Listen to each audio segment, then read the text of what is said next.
It is the second edition of the Frontrunner Football Podcast as we make our way into the new month of July. And of course, on the last one, we were on the eve of a BOG meeting that was supposed to happen with all the powers that be as far as the local league is concerned.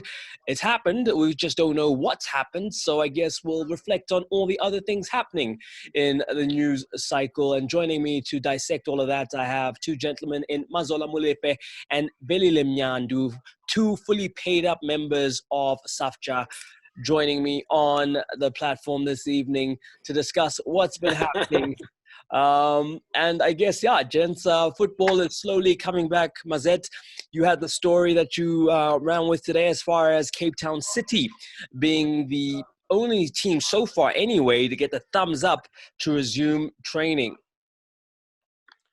Yeah, well, Cape Town City announced early this morning that they had obviously every club has to have a compliance officer, a COVID-19 compliance officer, and once all the safety and health regulations are checked and they comply, then they get the green light from the PSL. Remember, the league itself has gotten the green light for football to continue in as far as training and potentially matches as well from the government. But the league itself now has its own internal procedures, which means clubs must screen players and staff members for COVID-19 and also sanitize the training facilities and wherever else they do business. And Cape Town City have become the first club in the PSL to confirm that they've ticked all the right boxes and they are returning to training almost immediately. And I think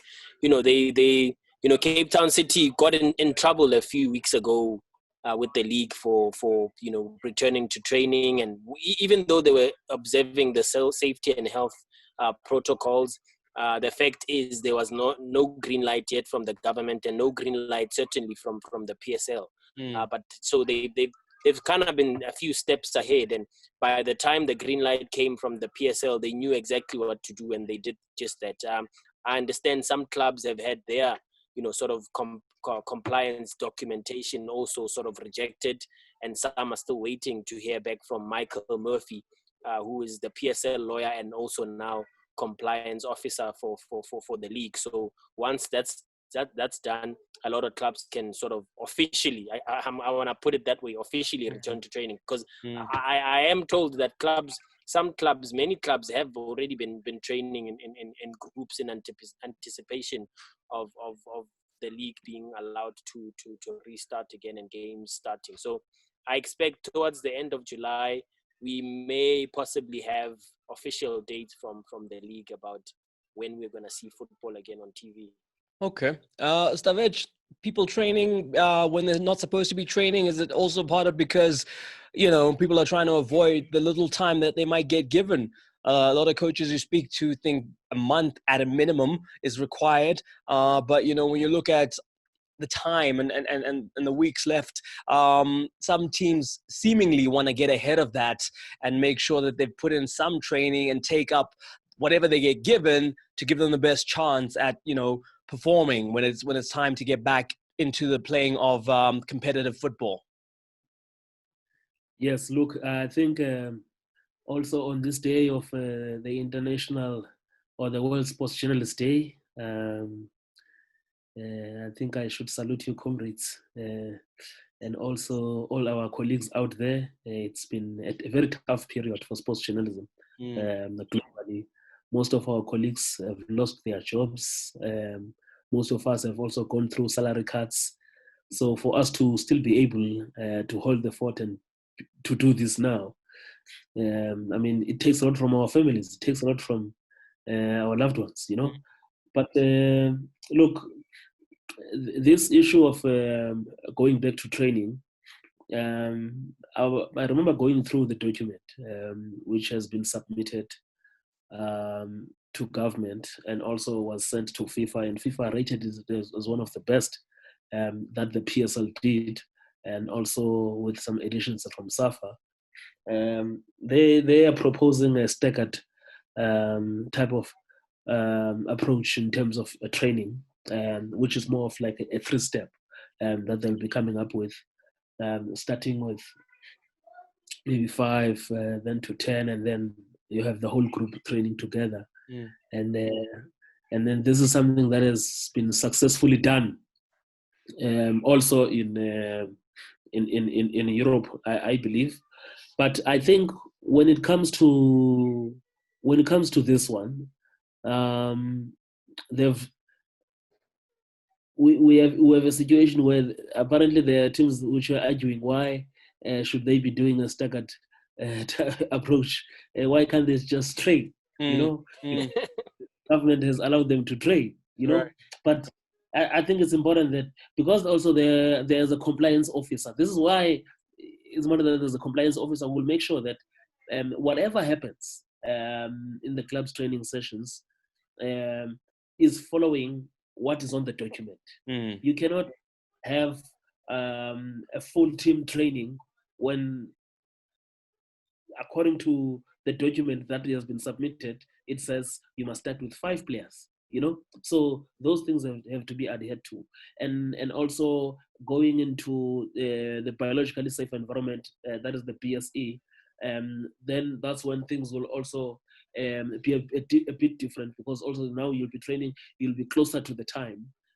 So I mean, there's a difference to training for a game situation, or you are a month or a few weeks away to the game situation, because closer to the game, the approach becomes more tactical, and ahead of the time, there's a lot of things involved, endurance and all those things.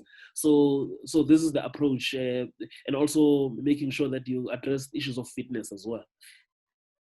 So I think for me, it was a good thing that the PSL came up with this document, and I think it will go a long way to make sure that the teams also comply through having the compliance officer that Mazola is also talking about. But most importantly, I think during this time, it's also about the safety of the players. Health issues come first, and this is where. Because we know that some teams don't have permanent doctors, and so during this period, this is when you are going to require to see a team doctor at each and every training session, and not only in matches like it was the case before. Okay, I mean, that brings us perfectly into the next kind of angle, I guess, and the lens that we look at this through. Mazola, I mean, there's a clear case of, the haves and the have-nots when it comes to resources and money, and, so there's the suggestion that there could be a delay to getting things started because of, not everyone having the means to do the testing, get the relevant personnel in to make sure that everything is kosher, so to speak. Yeah, absolutely. I think we touched on this on Monday as well. This is after an interview. Some of us were able to do it when Maritzburg hosted a Zoom press conference, I think on Friday last week, where Chairman Farouk Kadodia confirmed the pricing of just how much it costs, the cost actually of doing tests for about 35 to over 40 staff members, including players, which it's around 40 to 50,000 rands a week that potentially clubs could be spending, especially if they are testing regularly. So you can imagine a situation where clubs have to test now to comply to be able to start training, and then possibly test a week or two later when dates are out for matches and all of that, when they are now in this biologically safe environment for them to start playing games again when they're in camp and that sort of stuff.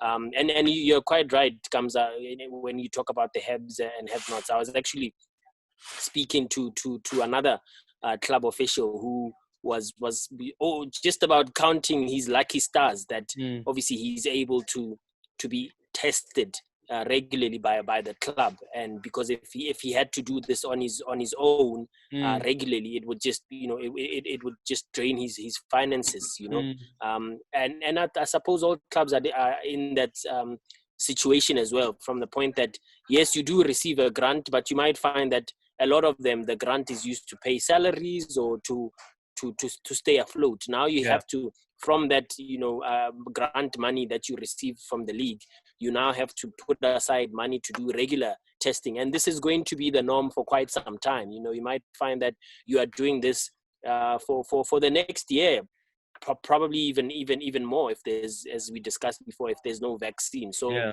look, there are clubs that can afford to obviously spend 40k 50k every other week on testing, and by virtue of the top flight clubs receiving to the value of to the amount of about 2.5 million rands a month, they should be able to have money to conduct those tests. But spare a thought for the lower division teams in the Pan Africa Championship, who only receive 500,000 rands a month, and they have to balance their books with that money, and also now have to test. Because from what I understand, the league has not committed to paying for these tests. That might change, that might not, but I don't think it would change, especially if the league is still committing to paying clubs the grants. So why pay grants, and then on top of paying grants, and then give them 100,000 rands a month or whatever to be able to then be able to conduct the tests regularly. Well, that's the thing, Stavej. Then what? What happens when the club says, we can't afford this? I mean, is it a case of the league withholding money from tests from the grant to make sure that it is done and forced to be done? I mean, how do you compel people who are saying that, listen, we don't have the finances to do that and all the other things that still need to happen for us to be able to get to football? And I mean, do we see a situation where it prejudices clubs who don't have the resources? Because obviously that can't be the case if we're trying to get the league to completion in both the top flight and the first division. Look, Kamza, I feel that the clubs also have to be fair a bit on this one, because on a normal day, the clubs would be flying to some of these matches, right? And now you must think at how much is it going to cost them just to fly, the clubs would be accommodating themselves, going to some of these matches. And also, even when it's a home game, you spend a lot of money. In the PSL, I understand, you spend between 300,000 to 1 million rand, just to stage a game, depending on the magnitude of that game, So now, most of those things have been waived, they're not there. Yeah. So what happens to that money, and I'm saying this knowing fully well that some club owners have to top up the monthly grant. They don't just rely on the monthly grant only, but also some of these things are not there anymore.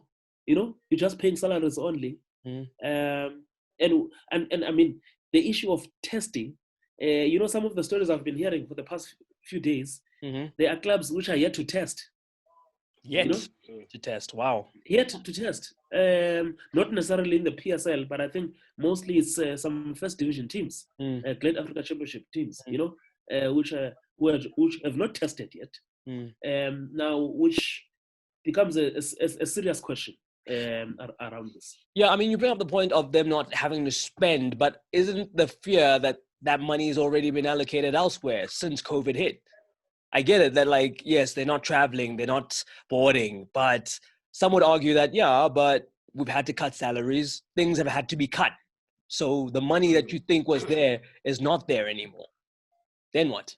But if the monthly grant that you receive, and also whatever you have to top up. Let's talk National First Division, because they're working with a smaller grant. Let's talk with the small grant. Okay, let's talk about that. Remember, we've already said, or we've already heard from the PSL that if football is not continuing, or there's no guarantee that football is continuing, then there will be no monthly grant for this month, for July. Right. Now, you are a team in the NSL. NSL, that is one of the 32 teams. Yes. First division and also the Premier Division. What is more important to you as a club owner is to make sure that you go back into the field of play so that the football can be played. Right. Absolutely. So you have to prioritize things that have to be prioritized. And testing in this case is one of those things. Yeah. Testing ensures your livelihood. Exactly. Yeah. Testing ensures that you keep bread on the table. So if you don't test, it's to your own detriment, really. For sure. No, I get you. I get you. No, and that's true. It is the path back to being productive and back to being on the pitch. But then how now are we still waiting for details as to a resumption date? I mean, we thought we'd have much to munch on after Tuesday, but kind of the only thing that's coming out of there is that, guys can go back to training, but we still don't know when things will be back to us playing actual competitive football on the pitch. Yeah, look, that is just as surprising to me. I thought at least even if it was not on the day, but a day later or something like that, we would sort of have a statement. And I understand the meeting started at 11 and it was done around, 2 o'clock. By 3 o'clock, the meeting was done. You can just imagine, the number of people that were there, all 32 clubs represented. Sure. So there were I would imagine there was a lot of, back and forth, questions being asked. But to now not have clarity, I mean, even when you speak to club officials off the record, they are disgruntled that there are still no dates with regards to, because I had heard a date, and when I tried to go back to club officials to kind of fish to see whether this really is the date of the resumption of matches, a lot of people were saying no, there was really no date discussed. We might have mentioned some potential timelines, but there were no dates discussed. So that's from that point of view, it is disappointing in the sense that there've been so many meetings, but yet we are still, it's since March, we still yet to have a proper statement. All we see is the chairman, sort of talking to various media houses, but not necessarily as an official statement from the league per se. And also I understand there was supposed to be a meeting with SAFA the Monday before, the BOG meeting, but that never happened. So maybe that's what's stalling the progress to actually release dates and all of that. They still have to get the buy-in of the mother body and all of that. So we're back to, well, I mean, it's a bit harsh maybe to say we're back to square one, but it almost feels like we haven't moved forward at all, Right. And obviously some teams are definitely gaining an advantage by going ahead and training, like Cape Town City now can train in the public eye. As I said to you earlier, I know for a fact that there are clubs that have already been training for quite some time now. Yes. But Cape Town City can train in the public eye without fearing being reprimanded by the league, and therefore sort of gaining an advantage by being fitter than most. Whereas there's still this the hoops that the league seemingly has to still jump to be able to make a formal announcement, an official announcement. Yeah. And I mean, Stavej, on that point of not knowing when things will start again, do you think maybe the league are trying to take a wait and see approach to the round of testing that needs to happen for all the teams and see, in a way, assess just how, terrible the situation could possibly be for some of the teams, especially the ones we've mentioned that haven't tested at all? Are we perhaps, just being stuck because of that wait and see approach to see if there's a way to resume, having taken everybody's health into consideration, all the various teams?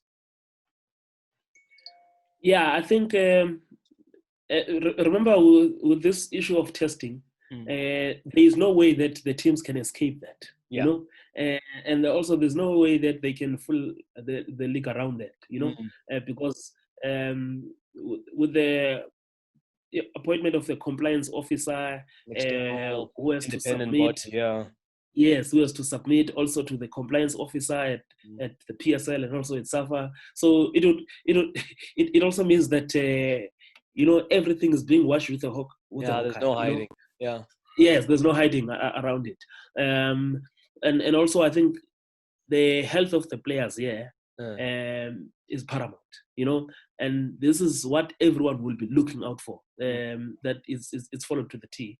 And remember, you will then have this compliance back to training. And once the training phase is done, you then move to the BSE.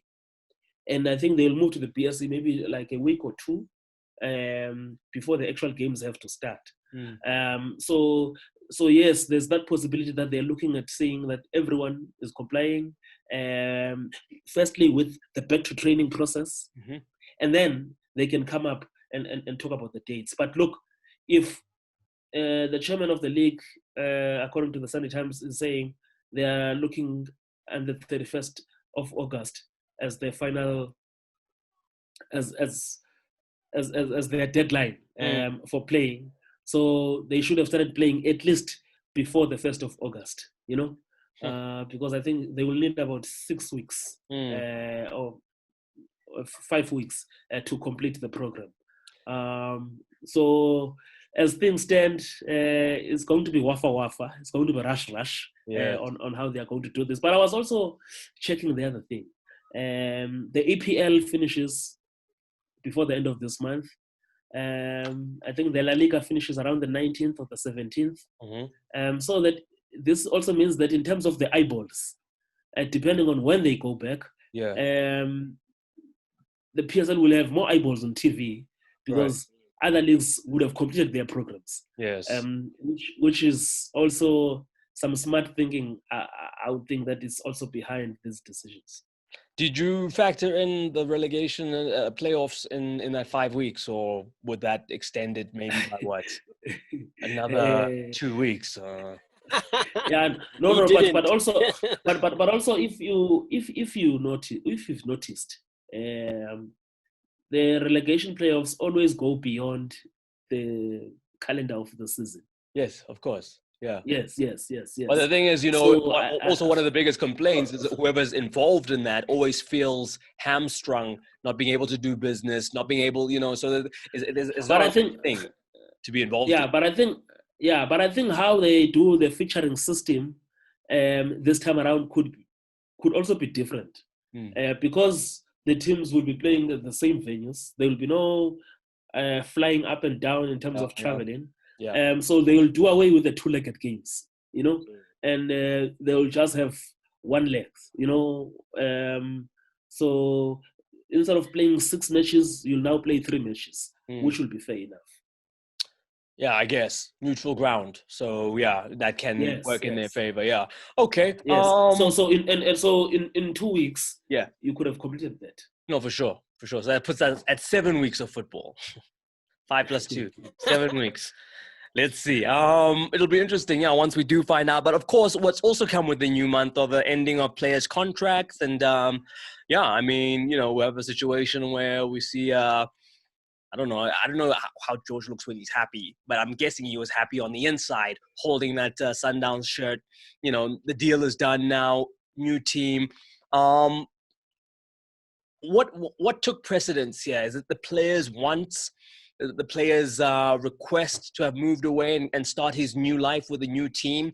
Do we know if there was any kind of discussion with Kaizer Chiefs as to having him around just to help with his final push? Who was the agitator as far as the splitting of ways? I mean, it was going to happen anyway, but we all know that a lot of contracts have been looked at just to kind of help teams get to the end of this campaign, at least. Yeah, look, I mean, I've written about this sort of extensively over the last 2-3 weeks or so, and the first whiff I got was that obviously there had not been. I think my first story was that there had not been an agreement in place between Sundowns, or between the player and Chiefs, essentially, because I don't think Mamelodi Sundowns were necessarily or necessarily had to be part of the equation, so to speak. Although obviously, if the terms of George's contracts are going to change by taking a 2 months extension to be to play for Kaizer Chiefs, then that would change the nature of his contract with Mamelodi Sundowns. And he would obviously have to ask permission from them whether he should sign that contract or not. But my understanding was that Chiefs had never been interested, and my stories obviously were vindicated by when the agent eventually came out yesterday to confirm that in fact Chiefs had never offered George a short-term deal. Their intentions were never to have him conclude the remainder of the season with Chiefs, because as I said in my stories earlier, that Chiefs were kind of in mixed emotions about whether the player is committed to the club, having claims that obviously he rejected a contract extension back in March to sign for Mamelodi Sundowns.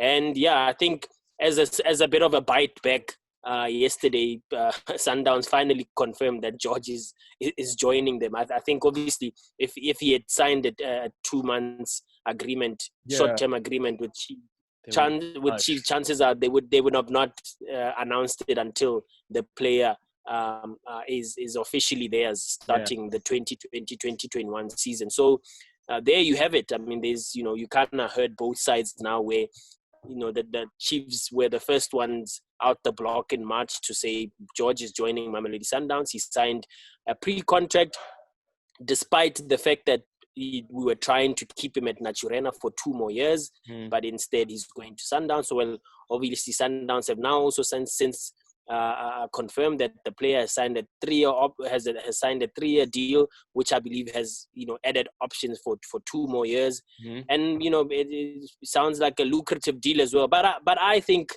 look, I've known George since he was 18, 19. I first interviewed George when he was about 18 years old, as an up-and-coming youngster in the SuperSport Academy. I've known George to be very, very professional.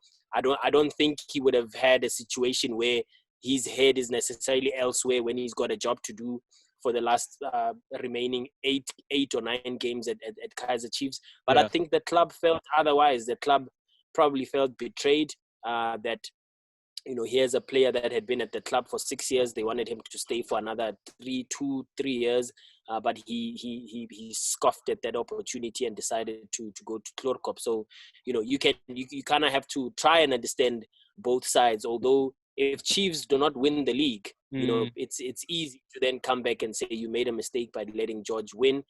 But by letting George go, if they win the league, well, people will not bring that up at all. They'll claim that they never needed him in the first place. But I mean, the proof is in the pudding. Let's see when football resumes if they can do it without a key player like George.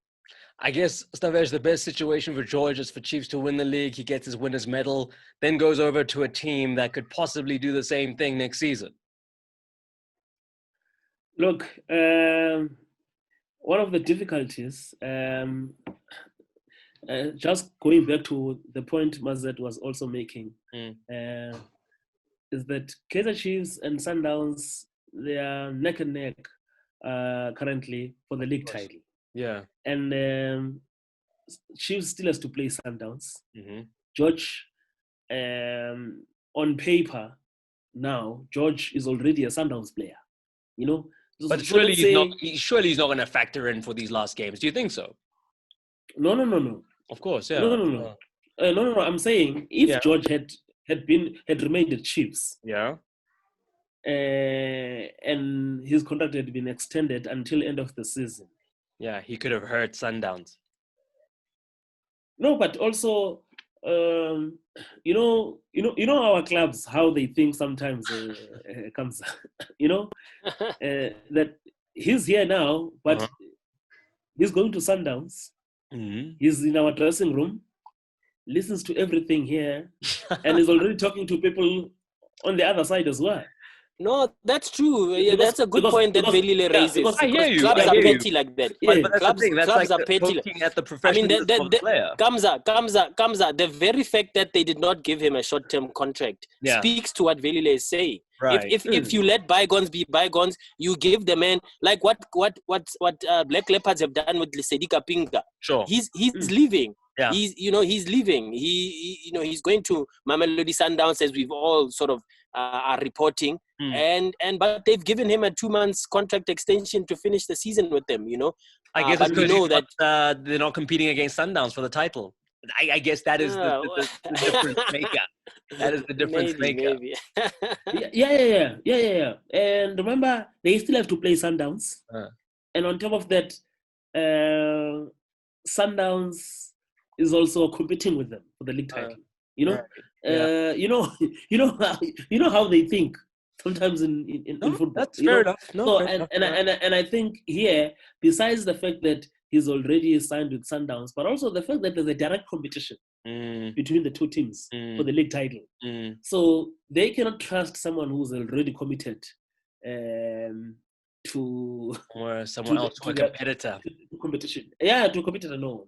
So I think that's what happened here, in my opinion. Okay, petty, yes, understandable also. So yeah, I mean, like you say, that's kind of the thinking. Another player been released is Joseph Mulongwane from Kaizer Chiefs. How would you typify his stint at Naturena? I mean, a player on his day that can really be an entertainer. Especially when you have a big crowd watching you. That's essentially the South African football encapsulated in a player. But his stint at Kaizer Chiefs also now at an end, and they're not looking to extend, keep him around, extra bodies, even though they've let a George go. So how would you typify his Kaizer Chiefs career? Yeah, look, very, very unfortunate. I mean, Tite is a very good player. We saw, what he's done at Platinum Stars, what he did, obviously at Pirates didn't set the scene alight to some degree, but you could see that, there's a player with immense potential there. And then he went to Chippa. That's where he sort of revived his career, and Kaizer Chiefs then came knocking for him, albeit he left Chippa United under like controversial circumstances where, talks whether he's still contracted to them or whether, do you remember the move was a bit controversial, but eventually he arrived at Naturena and teamed up with Steve Kompella's team at the time. And he was used in that, you remember when Steve started with that back three or back five, depending on who you break down the formation with, and Tite was that right fullback. I remember when he had a stunning game, an amazing game against Mamelodi Sundowns, when Steve Kompella was coach, and Chiefs went to Loftus and beat Mamelodi Sundowns 2-1 in what a lot of people then, including myself, described as a tactical masterclass when Steve Kompella saw to it that Chiefs were able to beat Mamelodi Sundowns, and Tite was man of the match. And for me, that sort of, typifies the kind of player that he is. He can fit anywhere. He can play as a right back. He can play as a full back, as a right wing back. He can play as a number 9. He can play anywhere in midfield for that matter. I suppose with Tite, the only position you could argue he can't play is probably goalkeeper. So he's he's extremely talented, but that injury that he suffered when, I think it's when Solinas had just arrived, and he broke his ankle and was out for pretty much the remainder of that season. And he came back last season, and Middendorp even argued that he should be given a contract extension, which Kaizer Chiefs did exercise. They gave him a 1-year option, and he was expected to make a recovery soon, but he never did. And I suppose the club feels, well, we did give him 1 year to sort of recover and whatever. But I think, from what I understand, the injury is quite bad. So, and there were even rumors that he could potentially retire, but you never know. There's not been a statement from his side or his camp about, possible retirement, and that maybe he could be out there looking for employment in the foreseeable future. But yeah, I would summarize his Chiefs sort of spell as, rather, disappointing from a, career point of view, only because of injuries. But I think he got off to a great start. I think if it wasn't for the injury till this day, he would have still been an integral part of the Chiefs squad.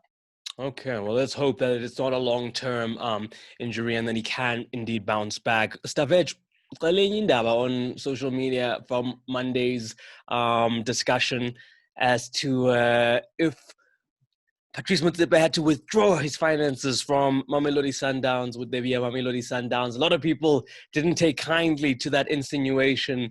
But I guess the question at the end of the day is, if financial fair play was something that was introduced here in the league, how many teams do you think could actually pass that, as in they make as much money as they spend?